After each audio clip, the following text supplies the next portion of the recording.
India आघाडीचा उद्या केंद्रीय निवडणूक आयोगाच्या कार्यालयावर धडक मोर्चा। मोर्चानंतर मल्लिकार्जुन खरगेंच्या निवासस्थानी आघाडीच्या सर्व खासदारांना स्नेहभोजनासाठी निमंत्रण।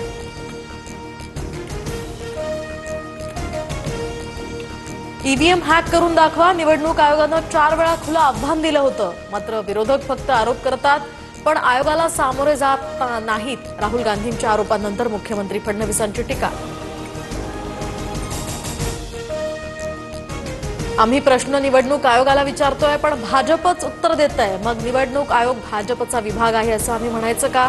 रोहित पवारांचा पलटवार।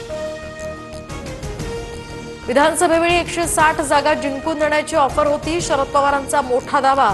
तर पवारांनी आधीच या संदर्भात तक्रार का दिली नाही, हा राहुल गांधींच्या भेटीचा परिणाम दिसतोय। फडणवीसांची खोचक टीका। मतदान वाढवण्यासाठी पवारांप्रमाणे उद्धव ठाकरेंना सुद्धा काही लोक भेटले। ईव्हीएमच्या माध्यमातून 60 ते 65 जागा जिंकून देऊ असं सांगितलं। शरद पवारांच्या गौप्यस्फोटानंतर संजय राऊतांचा दावा। राज्यभरात उद्या ठाकरेंच्या शिवसेनेचं सरकारविरोधात जनाक्रोश आंदोलन। भ्रष्ट मंत्र्यांमुळे राज्याची बदनामी होत असल्याचाही आरोप।